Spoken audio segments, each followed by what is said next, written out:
Hey everybody, this is Sean Palos with ProSymmetry, and today I'll walk you through creating a new card in Insight Plus. So from the Tempus homepage, you're going to find the Insight Plus icon, and we'll click on that, and that'll take us into Insight Plus. And to create a new card, we're going to click the little plus icon here in the top right corner and select Create New Card. That's going to take us to a wizard. It's going to ask what type of card we wish to create. In most cases, you're going to choose the visualization option. And then you'll choose the data you wish to visualize.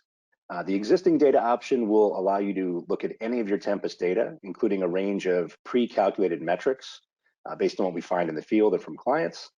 You can also augment your Tempus data with data from spreadsheet uploads, connecting to other systems, and or even creating live online forms in which you can edit data.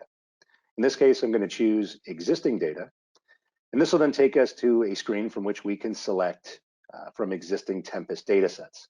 So you'll find data sets here ranging from financials to projects to resources to timesheets to assignment data, all the stuff you'd expect to see from your Tempus data. And you'll also find a range of data sets that include some pre-populated metrics, which we're continually updating based on customer feedback. In this case, to keep things simple, I'm going to choose the project data set and then select Choose Dataset. That's going to take us into the integrated development environment. There are a large number of options here: layout options, displays, data, query options, the ability to introduce custom calculated fields, as well as dynamic segments. And Insight Plus supports over 100 different controls. You can navigate through these as you wish.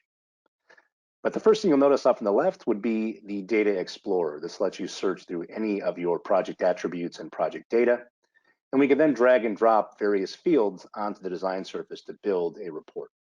So let's remove some of the predefined options that get selected, and this happens automatically.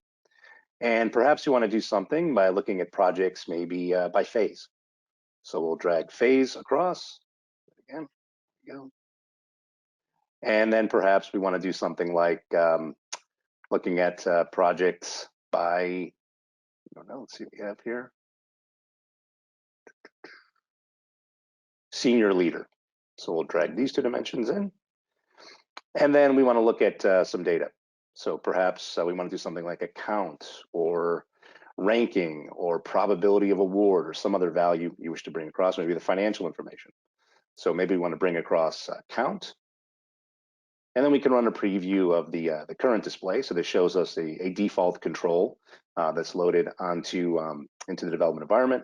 But now we could certainly change that to, again, a variety of different displays. So if we want to look at vertical bar options or others, those are all available here. So perhaps a nested bar style display. Run our preview of what this is going to look like.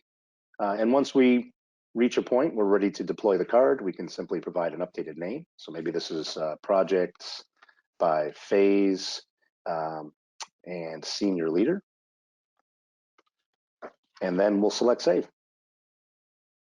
Right? At this point, you can close out of the card. This will take us back to our overview. This will display all of the cards that we've created or that have been shared with us. And there's the card we recently created.